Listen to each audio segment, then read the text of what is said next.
नारद मुनि त्रिकालीर योगी जिन मन गर्भ किया रे। नारद मुनि त्रिकालीर योगी जिन मन गर्भ किया रे।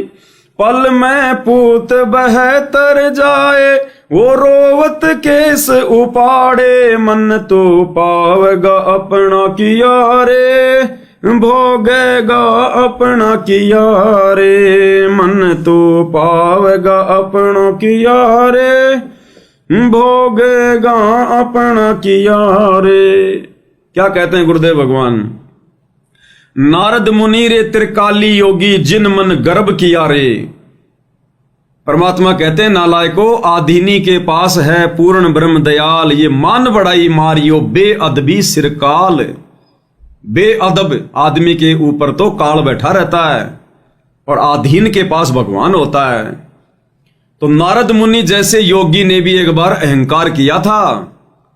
नारद मुनि एक बार गुरुदेव भगवान ने बताया कि तपस्या करके आया काफी लंबे समय तक, और आते ही अपने पिताजी के पास गया, ब्रह्मा जी के पास, कि पिताजी मैंने तपस्या करके कामदेव पर विजय प्राप्त कर ली है, अब मुझे काम वासना नहीं सता सकती।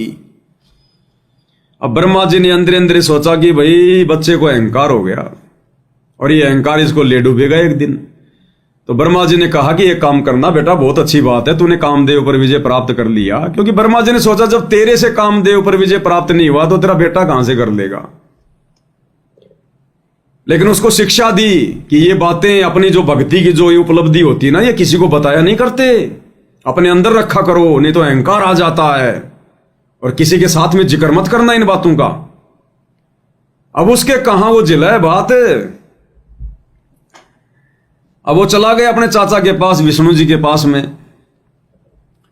अब जैसे हम लोग क्या करते थे भाई और बहनों, जब छोटे छोटे थे तो साल 2-3 साल में जब कोई हमारे मामा के कोई ब्याह शादी आती या कोई रिश्तेदारी में कोई ब्याह शादी होती तो घर वाले कुर्ता पजामा सिमा दिया करते हमारे को। अब कुर्ता पजामा हमारे लिए तो शेरवानी था। अब पहली बात तो वो जो टेलर था हमारे गांव का, वो इतना निकम्मा आदमी था, वो ब्राह्मणों का था। एक बार अगर उसने कपड़ा ले लिया ना सिलने के लिए, वो कपड़ा ही फट जाता था, लेकिन वो सील के नहीं देता था। कल दूंगा, पता नहीं साल भर निकाल देता था, साल भर। हालांकि अब उसकी दुर्गति से मौत हुई है, क्योंकि उसका जो बेटा था उसको मैंने बरवाड़ा आश्रम में ले जाकर 2014 में जो है गुरुजी से नाम दिलवा दिया था। लेकिन उसने मर्यादा में नहीं रहने दिया उसको, और उसका नाम उसने तुड़वा दिया। अब वो बेचारा छोटा बच्चा था, नहीं समझ पाया, और गुरुजी के बारे में उल्टा सीधा बोलना। मैं समझाता भी बहुत था कि भाई पंडित जी तेरी दुर्गति हो जाएगी। वो नहीं माना। अंत में हालत ये हुई उसकी, कैंसर होके मरा, वो सड़ के कैंसर होके मरा, दुर्गति होके। तो वो टेलर था और उसी से हम लोग कपड़े सिलाया करते थे। तो कपड़ा फटने को हो जाता था और उसके घर पे जाके बैठ जाते थे ना कि या तो हमारा कपड़ा दे या फिर सील के दे, तब जाके सीलता था वो। तो ब्याह शादी आती थी, घर वाले कुर्ता पजामा सिलवा दिया करते थे।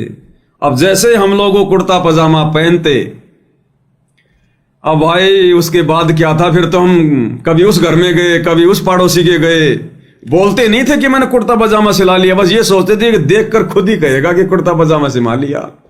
यानी वो दिखावा था हमारे अंदर, दिखावा। और जब मैं थोड़ा सा बड़ा और हुआ तो और हमने कुर्ता पजामा सिमाया।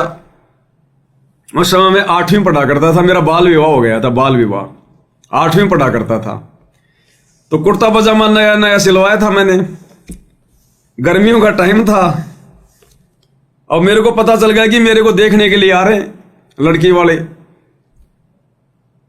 अब मैंने उस दिन उस कुर्ते पजामे को 3 बार धोया। हमारे गांव का एक कुआं है सार्वजनिक, वहां पे एक होती है खेल बोलते हैं उसको, खेल कुएं के चारों तरफ बना दी जाती है वो पशुओं के पानी पीने के लिए। तो उसी में नहाते थे, उसी में अपने कपड़े धोते थे। तो मेरे को पता चला कि ऐसे ऐसे 2-2:30 बजे तुझे देखने आएंगे। 8वीं पढ़ता था मैंने 3 बार धोया कुर्ता पजामा। अब वो गर्मी का टाइम था, आधे घंटे में सूख जाता था, वो पतला सा कुर्ता पजामा था। अब 3 बार धो लिया और वो आ नहीं रहे। फिर मैंने सोचा एक बार और धो ले, अभी तो आ नहीं रहे, टाइम लगेगा, इतना सूख जाएगा। अब मेरी बदकिस्मती, जैसे मैंने वो पानी में डाले इतने में वो आ गए उधर से।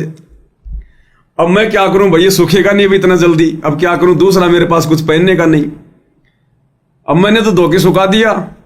अब उधर से उन्होंने कहा साहब लड़का कहाँ है? तो भाई घर वालों ने कहा लाओ ढूंढ के, कहाँ है? अब घर वाले गए वहां ढूंढने को ही, तो वहां तो कुर्ते पजामे सुखा रखे मैंने, मैं तो अंडरवियर पहन के बैठा। तो बोला चल चल, बोले वो बुला रहे घर वाले। जब मैं जाऊं कैसे, क्या पहन के जाऊं मैं? फिर कोई और था, कोई लड़का, कोई मेरी सी उम्र का, फिर उसकी निक्कर पहन के गया और उसकी शर्ट पहन के गया। वहां जाके फिर मैं खड़ा हुआ, फिर उन्होंने मेरा इंटरव्यू लिया। अब उसे एक दिन पहले मैं स्कूल से आ रहा था, बस की छत पे बैठा था, तो आपस में ऐसे कोई बात कर रहे थे। बोला भाई 100 तक की गिनती में 11 कितने होते हैं, 1 कितने होते हैं? तो पता नहीं 20 या 21 कुछ ऐसे उन्होंने बताए। तो वो मेरे दिमाग में थी, एक दिन पहले सुना था मैंने कि 100 तक की गिनती में 1 कितने होते हैं, तो पता नहीं कितने होते हैं, 21 या 22 कुछ होते थे ऐसे। अब उसने वही सवाल कर लिया। मेरे ससुर के साथ में एक और था, उसका साथी, जिसने रिश्ता करवाया। पहले तो उसने क्या किया, मेरे ससुर ने सिगरेट पिया करता था उस समय मेरा ससुर, अब तो बीड़ी पीता था, फिर अब नाम ले लिया, अब तो 2014 से नाम ले रखा, अपनी भक्ति कर रहा है, छोड़ छाड़ दिया सब कुछ।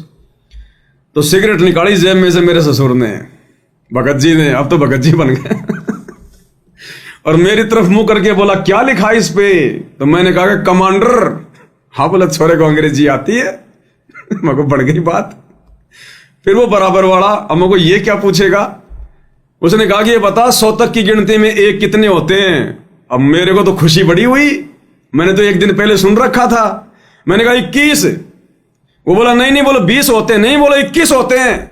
मैं जोर से बोला मेरे को 21 होते हैं। तो फिर वो बोला भाई छोरे में कॉन्फिडेंस तो तगड़ा है इसमें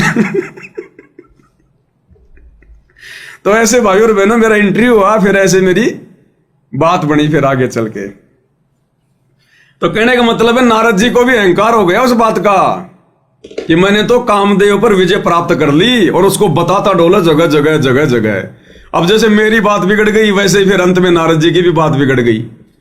अब अपने चाचा विष्णु जी के पास गया और वही बात बोली कि मैंने तो इतनी तपस्या करी है, मैंने कामदेव पर विजय प्राप्त कर लिया, अब मुझे शादी वादी की कोई चिंता नहीं है, मुझे कोई जो है विषय वासनाओं का चक्कर नहीं है।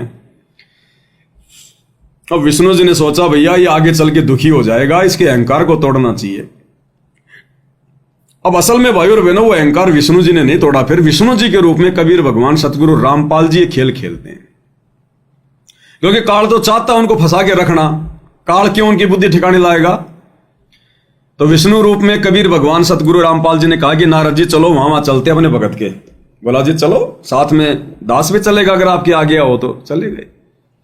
रास्ते में एक तालाब था, तो विष्णु रूप में परमात्मा ने कहा कि भाई प्यास लग रही है, तुम बैठो नारद जी, मैं पानी पी के आता हूं। तो नारद जी ने कहा कि नहीं नहीं भगवान, आपका दास आपके साथ में है, मेरे रहते सहते आप कैसे पानी लाओगे? अभी लाया भगवान। तो नारद जी चले गए उस नदी के किनारे पानी लेने के लिए। अब नारद जी ने सोचा कि पहले नहा लेता हूं, पानी बढ़िया है। तो नारद जी ने डुबकी मार दी, और गुरुदेव ने बताया कि जैसे नारद जी ने डुबकी मारी, तो परमात्मा का सारा खेल था, नारद जी ने जैसे डुबकी मारी बाहर निकला तो एक सुंदर लड़की, और उसको कुछ नहीं पता मैं कौन हूं, कहां से आई हूं, क्या है। उधर से उस नगरी का राजा हाथी पे बैठ के जा रहा था, देखा सुंदर औरत, और उसके मन में आया कि इस औरत को अगर मैंने ऐसे छोड़ दिया तो लोगों की ये हवस का शिकार हो जाएगी, इसकी दुर्गति हो जाएगी। उसे पूछा तो कौन है, ऐसे कैसे आ गई अकेली? उसने कहा कि मुझे कुछ नहीं पता मैं कौन हूं और मैं कहां से आ गई। तो राजा उसको अपने घर पे ले आया, राजा ने उससे शादी कर ली और अपनी पटरानी बना लिया, मुख्य रानी।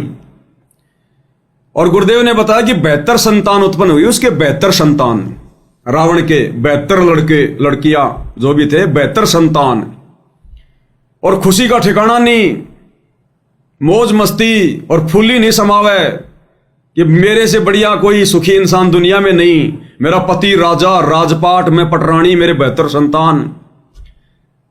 कुछ ही दिनों बाद में उस राजा पे दूसरे राजा ने चढ़ाई कर दी, आक्रमण कर दिया, राजा भी मर गया, 72 संतान भी मर गई, राज्य भी चला गया, और वो बुढ़िया पागल हो गई जो नारद बना हुआ था, पागल। और उसी नदी के किनारे आ गई वापस आत्महत्या करने के लिए कि अब ये जीना भी क्या जीना है, कुछ बचा ही नहीं। अपने बाल वाल उखाड़ लिए, रोवत केस उखाड़े, अपने बाल पाड़ लिए उसने हाथों से। इतनी पागल हो गई वो जो रावण जो था, वो नारद जो कह रहा था मैंने विषय वासनाओं पर विजय प्राप्त कर ली। और उसी नदी में, उसी तालाब में, वहीं पर वापस उसने आत्महत्या के लिए छलांग लगाई। और जैसे छलांग लगाई और बाहर निकला तो नारद बन गया वापस मालिक की लीला। अब जैसे ही वापस नारद बना, और उसको तो जैसे हम लोग रात को हमको सपना देखते हैं, जैसे हम कोई बुरा सपना देखते हैं रात को, और जैसे हमारी आंख खुलती है तो 10-5 मिनट तो हमारे को ये लगता है ये क्या हो गया था। तो नारद के समझ में नहीं आया क्या हो गया। तू तो रानी बना हुआ था, तेरे बेहतर तूने संतानें पैदा कर रखी थी, तू तो बुढ़िया बन गया था, अब कैसे नारद बन गया। 10-15 मिनट बाद में उसके बुखार उतरा, तब लेके पानी वापस गया भगवान को पिलाने के लिए। तो कबीर भगवान सतगुरु रामपाल जी जो विष्णु रूप में थे, उन्होंने कहा अरे भाई नारद जी, अरे कहां चला गया था, मैं तो प्यासा मर गया, इतना टाइम लगता है क्या। नारद की तो सिट्टी पिट्टी गुल हो गई, ये क्या लीला भगवान की। तब परमात्मा ने कहा कि बेटा तू तो बोला मैंने विषय वासनाओं पर विजय प्राप्त कर ली है, अब मेरे को तो कामदेव परेशानी नहीं कर सकता। तब नारद के पूरी रामायण समझ में आ गई कि तो भगवान ने मेरा अहंकार तोड़ने के लिए लीला की थी। तो गुरुदेव भगवान हमें समझाना चाह रहे हैं कलयुग की पिछली पीढ़ी वाले भक्तों को कि अगर मोक्ष प्राप्त करना है, मुक्ति प्राप्त करनी है, तो इस भक्ति से 24 सिद्धि आ जाएंगी। इस परमात्मा के आशीर्वाद से, सतगुरु के आशीर्वाद से, इस सत भक्ति से अगर मर्यादा में रह के अगर तुम ये करोगे तो भगवान कामदेव पर भी विजय प्राप्त करवाएगा, विषय वासनाओं पर भी विजय प्राप्त करवाएगा। तुम्हारे में 24 सिद्धियां आ जाएंगी, लेकिन तुमने नारद की तरह दिखावा नहीं करना, मन में अहंकार नहीं करना। और वर्तमान में हम सत्सेवक भाई बहन कभी कभी इन बातों का जिक्र भगत समाज के सामने अवश्य कर देते हैं कि भाई निर्विकार होकर ही हम सतलोक जाएंगे, क्योंकि गुरुदेव कहते हैं कामी क्रोधी लालची इनसे भक्ति ना होए। और हम सत्सेवक भाई बहन आपस में भाई बहन का रिश्ता बना रहे हैं जो पति पत्नी थे पहले, तो हम अहंकार के रूप में नहीं बताते किसी को भी। हम अन्य भगत भाई बहनों को जो है वो प्रेरित करने के लिए, काम वासना से दूर होने के लिए, कि सतगुरु से प्रार्थना करो, मर्यादाओं में रह के भक्ति करो, सतलोक जाना है तो परमात्मा के आगे रोवो, गिड़गिड़ाओ, तुम पे भी मालिक दया करेगा, तभी हम सतलोक जा पाएंगे। तो हमारा मकसद इन बातों का कभी कभार हम जो जिक्र करते हैं वो आप लोगों को दिखाना नहीं है, अहंकार नहीं है, हम केवल आप लोगों को समझाने के लिए, क्योंकि इसके बिना हम सतलोक नहीं जा सकते। कामी क्रोधी लालची इनसे भक्ति ना होई, और भक्ति करे कोई शूरमा, कोई जात वर्ण कुल कोई। बाकी अहंकार रूप में आकर यदि हमने कभी इनका प्रदर्शन कर दिया, किसी के सामने बोल दिया कि देख मैं विषय वासनाओं से दूर हो गया, भक्ति है, भक्ति करता हूं, फिर परमात्मा नहीं बख्शेगा जैसे रावण उसको, नारद को नहीं बख्शा। तो अहंकार वश नहीं, किसी को समझाने की दृष्टि से, आधीन भाव से कि भाई गुरु जी ने दया बख्शी, ऐसे ही परमात्मा तुम पे भी दया बख्शेगा, वो तो दयालु है भाई, उसके आगे रो, गिड़गिड़ाओ, और खुद भी थोड़ा बहुत जो है वो संघर्ष करो। तो इस प्रकार से तो गुरुदेव कहते हैं कि अहंकार नहीं करना भगत ने। नारद मुनि त्रिकाली रे योगी, जिन मन गर्भ किया रे, पल में पूत बहतर जाए, वो रोवत केस उपाड़े, मन तू पावेगा अपना किया रे, भोगेगा अपना किया रे। नारद वो त्रिकालदर्शी था, इतना बड़ा योगी, आप और हम क्या है उसकी तुलना में। तो हमें कैसे बख्शेगा फिर ये काल है, अगर अहंकार करेंगे तो भक्ति का, सेवा का, दान धर्म का, शरीर का, धन का, कार का, कोठी का, और किसी चीज का, व्यापार काम धंधे का, परमात्मा नहीं बख्शेगा।